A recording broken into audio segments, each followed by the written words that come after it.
The fourth and final adjusting entry accrues uncollected revenues. Recall from Module 4 that the fourth adjusting entry involves a debit to an asset account and a credit to a revenue account. Two common examples of accounts that would require this type of adjusting entry are interest revenue and services rendered but not yet billed. For the first example, interest receivable, let's consider ABC Inc. lending $200,000 to XYZ Inc. on April 1st, 2008. So they're allowing XYZ to borrow $200,000. The loan is a one-year loan with an interest rate of 10%, principal and interest due at maturity. What that means is that on April 1st, 2009, XYZ will have to return the $200,000 to ABC along with $20,000 in interest payments. 10% of $200,000 is $20,000. So they'll have to return $220,000 to ABC. So the question is, at the end of 2008, presuming that they prepare an annual financial statement, we are going to want to accrue some of the interest that has been earned, or whatever interest has been earned by ABC, at the end of December of 2008.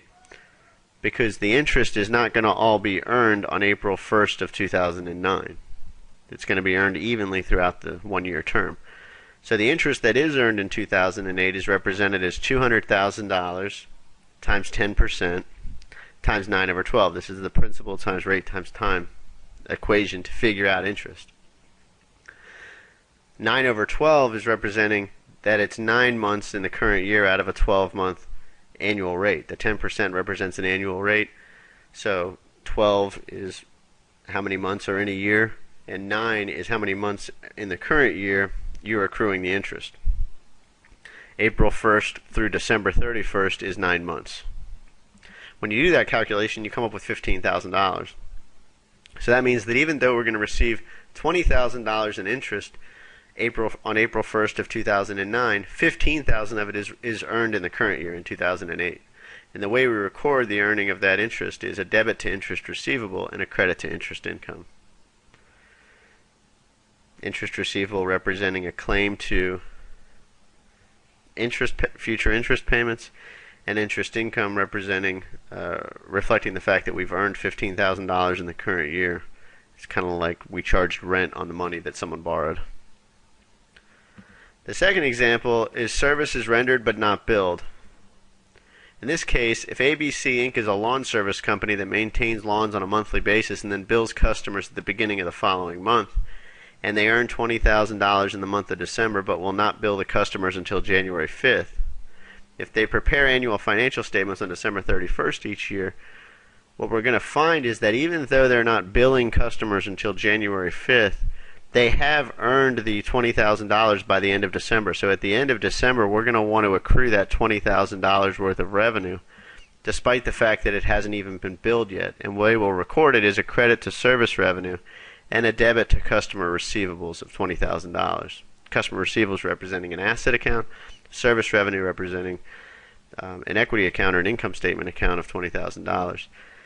Generally, you would need to record this adjusting entry if the month that they earn the money is not the end of a reporting period, because if you earn money in January but you collect it in the beginning of February, that's okay because you're not generally going to come up with financial statements at the end of January. The same thing is true if you earned something in February and you don't collect it till March. It's okay if there's some timing differences there because you're not preparing period financial statements generally for the month of January and the month of February.